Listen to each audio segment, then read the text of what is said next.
You don't want a regular video camera? No, this'll do. This'll do nicely. Trust me, he said. Yeah, you know this is gonna go in an outtake, right? Hey, good day. Welcome to Great White Retro. I'm Gord Fessick. This is my wife, Bridget. Good day, Our topic today is this gorgeous Apple IIe. We're gonna take a look at getting this thing working. It is working right now, but we've got a bad power supply and some stuck keys on this keyboard. And in future episodes, we're gonna work on fixing up these cases. What am I supposed to say for a tagline? Get her done? Will that work? All right, let's get her done.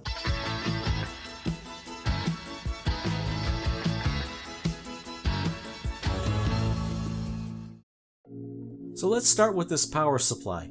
This is the classic Apple IIe power supply, and just like the Apple II power supplies, it has a capacitor that likes to fail hard. Something called a RIFA cap, but there it is. Slightly damaged there in the middle there. I called it a reefer cap by mistake, but if you smelled the thing, you might confuse the two. Anyway, to get this power supply out, we first have to get this connector out, and it pulls out once it's lined up, but I had a doozy of a time getting here. Like most of what I had to do here, I had to go on YouTube and figure out how other people did this stuff. I did, however, manage to get this cable out, and I was able to get the board unfastened from the case.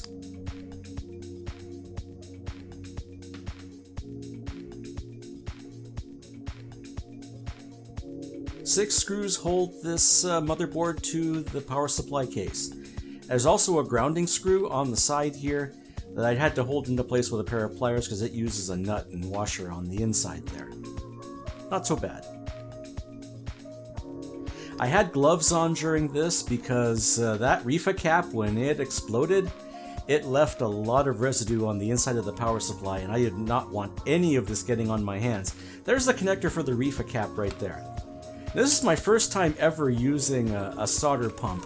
I haven't used one of these things ever. I used to use braid that had flux on it already. But I ordered some I ordered some braid and this pump, thinking, okay, if I couldn't use one, I could use the other. It turned out the pump was a lot more effective once I learned how to use it properly. The only thing is that pump does need to be cleaned out every so often. Just remember to do that and you'll be fine. And you don't actually hold the pump right to the surface of the board. You hold it off to the side so it uses air as a vacuum to suck it up. There we go. So after getting those pins loose, I was able to get that RIFA cap out of there.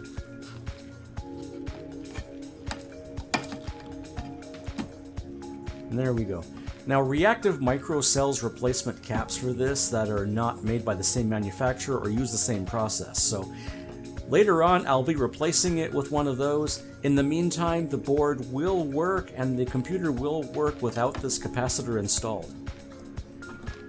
There we go. I just used some alcohol and a swab to get all of the gunk out of there. Then I put that grounding strap back in there, and I got the board back in its power supply case.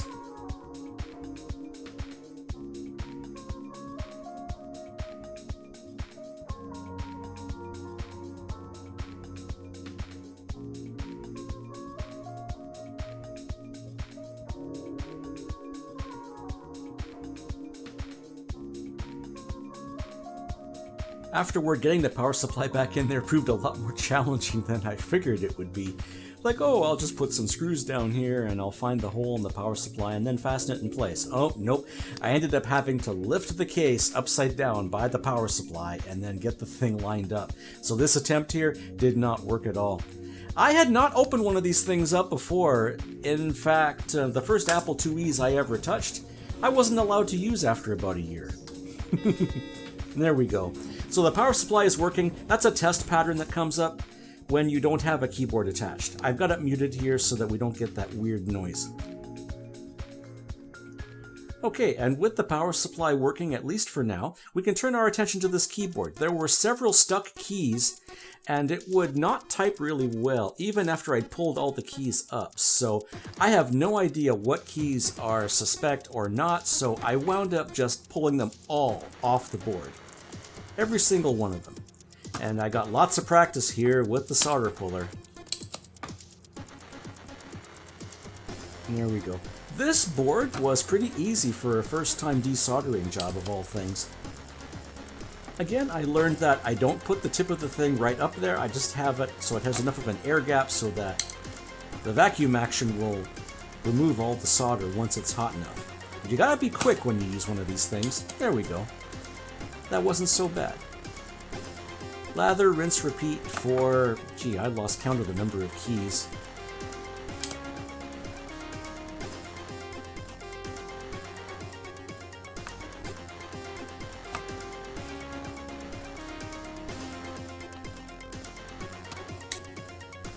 In some cases, I actually had to resolder the joint so there was enough solder to be able to heat up and then pull. I suppose once I got some budget, I can buy a proper desoldering gun and then I can deal with those. There we go.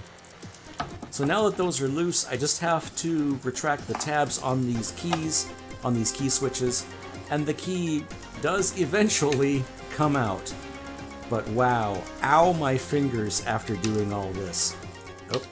There we go. And these tabs kept wanting to fall back in.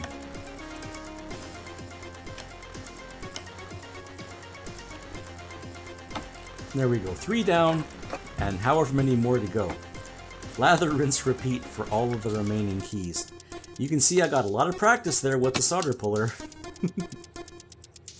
I've been told that only one particular brand of these is the good one that works, but this one here, as long as I cleaned it out every so often, it seemed to be reasonable.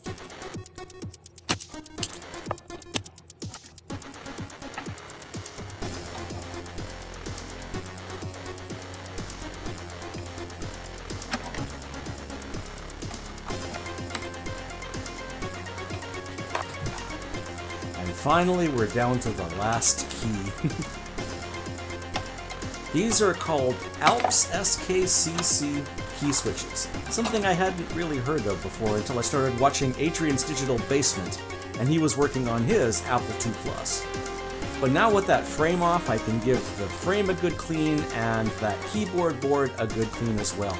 I'm not sure where all this residue came from, but it wasn't from the soldering job at the factory, so a little bit of alcohol takes all of that off of there.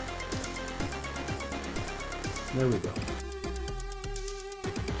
A lot of green residue came off with the alcohol, but it wasn't so bad. That, and I gave it a good rinse and a good drying off with some compressed air. And there we go. Now I lifted a trace there, so I'm going to have to be dealing with that lifted trace at one point. But here we go. There's the frame put back into place. And now I've got to check all these keys. I have no idea which ones are good and which ones were getting stuck. But some of them were sticking, so I set those aside. And I just checked to see which ones were responsive and which ones weren't. I think I had like 4 keys that weren't responsive. There we go. When I got through my key collection, let's see, I ended up with 4. There we go. And then I figured I better electrically test all of these. Now this multimeter is a pretty cheap one that I got from just the local hardware store, but it seemed to do the job. And it had a diode mode on there as well that I was able to use for additional testing. In diode mode, it actually checks back and forth to see what voltages this thing's rated for. I actually have no idea. All I know is if you have a proper short circuit, it completely goes to 0. And if it went to 0, that's good enough for me in these switches. If it was ever so off like this, I set it aside and considered that key switch suspect. This one here was really suspect. I did not bother using that particular key switch at all. And some of them were just dead opens. They didn't bother making a connection at all. And this is what I ended up with after my diode testing. That's quite a few keys that are suspect or not working entirely. So I ordered these keys. Some of them came from a Dr. Stephen Buggy over at the University of New Mexico. He is an avid Apple II enthusiast. And not only did he send these 15 sets of key switches for me, but he sent along an entire information packet for an event that happened in 2018 in Kansas. I'll try to post some details of that when I do another episode, but even after testing those key switches and another 10 key switches, I still had some suspect switches amongst the new ones. Sorry, Dr. Stephen, I don't know what happened. I'm sure you tested them before you shipped them. but I figured it was a good idea for me to test anyway. So I just went over them. This one was sus. I've used the new pulls where I can on important keys like the escape key, the shift key, and control, right? And the arrow keys here, and enter, and the shift key here, and the space bar. But I'm actually short 4 of these. These all tested successfully on the diode tester. Oh, I got one more. So maybe I can do one more here. But what I'm gonna do is I'm gonna test these again, and I'll go through my collection of suspect keys here and see if I can find the best ones. The ones that diode tested to 0.01 or something. We'll see how that goes. Okay, I managed to find reasonable keys. These should all be pressable and they don't stick. Just the reset is the short one there.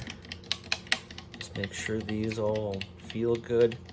All of these key switches are either exact or so close to exact tolerance in the diode mode on my multimeter that they're pretty much going to be exact. And let's just check the back to make sure that all of the pins are through. Yeah, looks like it so far. When I tried putting in a couple of these, some of them weren't sticking. And I don't understand why some of the key switches had their leads bent when the keyboard case holds them in place just fine. But all of the keys appear to be fastened in place. We'll just make sure that all of these tabs are in,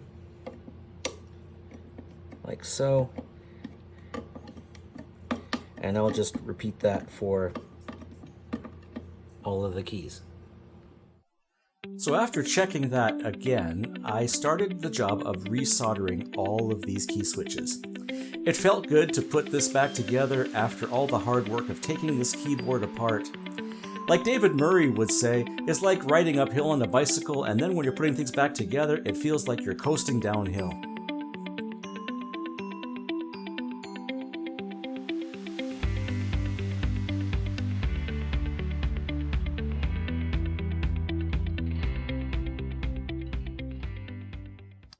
Let's see if I can get a big old blob of solder on there. That might be enough to take care of that. This just goes to one of the leads for the space bar, so if it comes to that, I can do that. Come on.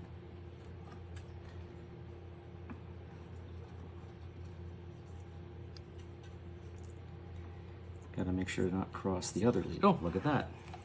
After fixing that up, I took a picture of this beforehand, and I was using this to make sure that the keyboard responded properly. So let's see what we end up with. Okay, that's encouraging. All right. Okay, control reset. Okay, good. All right. So, what do we got here? 1, 2, 3.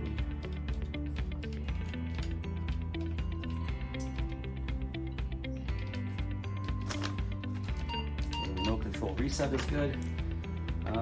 Tab. It's responding to tab. Okay, anyway.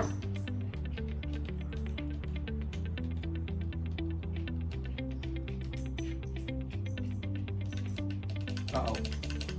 We got one missing key, but we'll come back to that in just a bit. Let's check the others. Reno control is fine.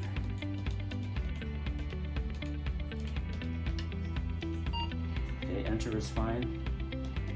Shift or left shift is fine. Well, those are quotes. Okay, right shift is fine.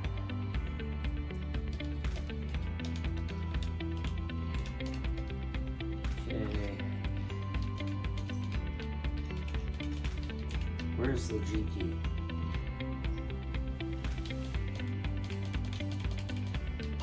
Oh, there we go. That's the bell. Okay, syntax error. Caps lock. Caps lock is working. I can't test the Apple keys yet, but I can at least test the arrow key up. Well, actually, how do we test the up arrow key anyway? It is responding. Okay, so We're missing the left bracket, but we'll come back to that in just a bit.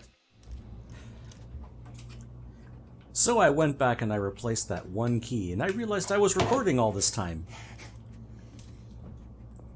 Oh my goodness, this has been recording all this time. Okay, sure, let's go with it. I replaced the left bracket with one of the formerly sus keys. Let's see if that works any better. Okay, there's our boot screen. Control reset. And there's the left bracket. Left bracket, right bracket. Okay, this keyboard repair is a success. Okay, so we have a temporary fix on our power supply, and we now have a working keyboard. Thank goodness for that. On the next episode, we're going to work at retro-brighting both the keys from that keyboard and hopefully get started on this case. Until then, good day.